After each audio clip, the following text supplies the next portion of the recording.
Saya Rika Ratnasari dengan NPM 23045010020.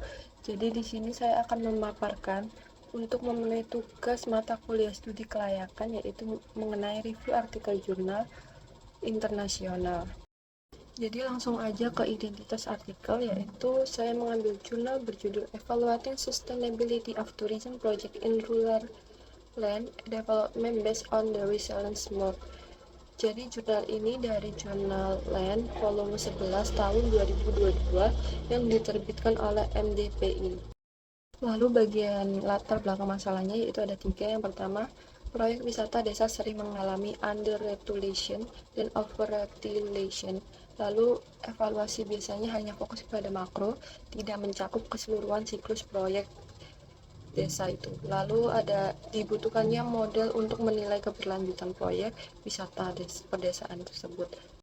Selanjutnya ada tujuan penelitian, yaitu di sini saya mengambil tiga. Yang pertama, mengembangkan model evaluasi keberlanjutan berbasis resilience, mengidentifikasi faktor-faktor yang mempengaruhi keberlanjutan proyek pariwisata desa, dan terakhir menerapkan model pada 3 studi kasus di Zhengzhou, China. Selanjutnya ada kerangka konsep dari resilience model, yaitu yang pertama ada attractive force atau T, itu merupakan faktor penarik dari luar, misalnya seperti populasi, perencanaan, dan kebijakan. Yang kedua ada driving force D, yaitu daya dorong lingkungan yang merupakan lokasi, infrastruktur, dan koordinasi pemerintah. Lalu ada internal dynamic atau S, yaitu kapasitas internal proyek yang berupa produk, layanan, profit, dan kerjasama. Selanjutnya ada indikator penilaian, yaitu ada dua indikator, tapi di sini saya mengambil indikator yang paling penting. Di sini ada population radiation scale, ada field planning, location advantage, cooperation model, land development rights, profitability, product experience, participation and role of local elites, public infrastructure, dan cultural innovation. Lalu selanjutnya ada metode penelitian, yaitu pendekatan dan teknik analisis. Bagian pendekatan sendiri yaitu ada kualitatif, yaitu melakukan penyusunan indikator melalui diskusi ahli dan stakeholder. Lalu kuantitatif yaitu melakukan perhitungan bobot indikator menggunakan ANP. Selanjutnya teknik analisisnya sendiri yaitu melakukan penerapan ANP untuk menghitung bobot indikator sebab indikator saling berpengaruh satu sama lain. Lalu melakukan perbandingan 3 proyek menggunakan model keberlanjutan. Lalu untuk teknik analisis pengumpulan datanya sendiri yaitu fokus group discussion dengan 11 stakeholder dari pemerintah, akademisi, investor, operator, dan penduduk lokal, serta organisasi lainnya. Lalu melakukan studi dokumen dan literatur, serta menggunakan data empiris dari 3 proyek wisata pedesaan di Zhengzhou. Lalu selanjutnya ada hasil utama indikator paling penting, yaitu saya mengambil bobot terbesar. Ada 6, yaitu population radiation scale, village planning, location advantage, land development rights, public infrastructure, serta cooperation mode, yang dimana menunjukkan bahwa fondasi proyek tersebut adalah kunci utama keberhasilan.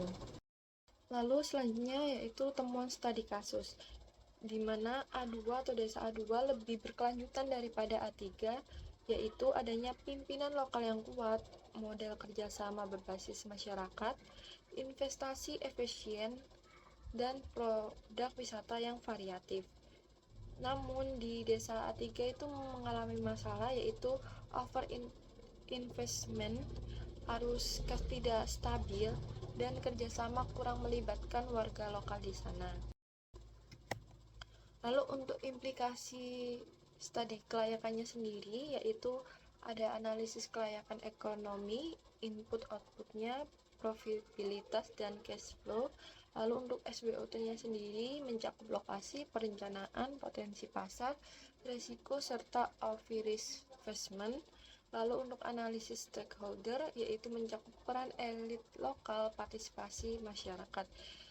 Lalu ada tata ruang dan kesiapan infrastruktur, serta yang terakhir penilaian kelayakan berbasis siklus hidup proyek. Selanjutnya ada kelebihan dan keterbatasan artikel. Kelebihan artikel ini sendiri yaitu menggunakan model yang komprehensif seluruh siklus, lalu menggunakan ANP yang cocok untuk indikator sehingga saling mempengaruhi, lalu multi stakeholdernya yaitu menggunakan indikator yang realistis, serta studi kasus memberikan bukti yang empiris yang cukup kuat. Lalu untuk keterbatasannya sendiri yaitu studi kasusnya hanya di 3 proyek desa, lalu beberapa data bersifat proyeksi, lalu konteks penelitian spesifik ke Tiongkok saja sehingga perlu adaptasi sebelum diterapkan di negara lain. Lalu terakhir belum membahas penguatan batas sistem seperti upware, lower, dan boundary. Selanjutnya pada bagian insight, yaitu pentingnya peran pemimpin desa adalah kunci keberhasilan desa wisata. Lalu menghindari over investment proyek wisata, lalu melakukan perencanaan desa harus berbasis potensi lokal, lalu menggunakan kemitraan berbasis masyarakat untuk meningkatkan keberlanjutan, serta menggunakan model resilience dapat digunakan untuk mengevaluasi desa wisata di Indonesia. Selanjutnya ada rekomendasi, yaitu mungkin diterapkan model pada desa wisata di Indonesia untuk pengujian lebih lanjut. Lalu tambahkan indikator baru seperti digitalisasi, mitigasi bencana, dan adaptasi iklim. Lalu perlu analisis finansial yang lebih detail. Yang terakhir, perlu ditingkatkan lagi kapasitas pemerintah desa untuk koordinasi antara lintas stakeholder.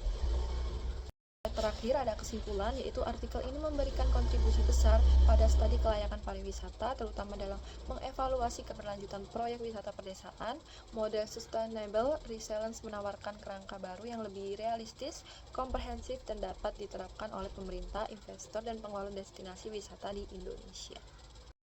Sekian dari saya, terima kasih, maaf bila ada salah kata.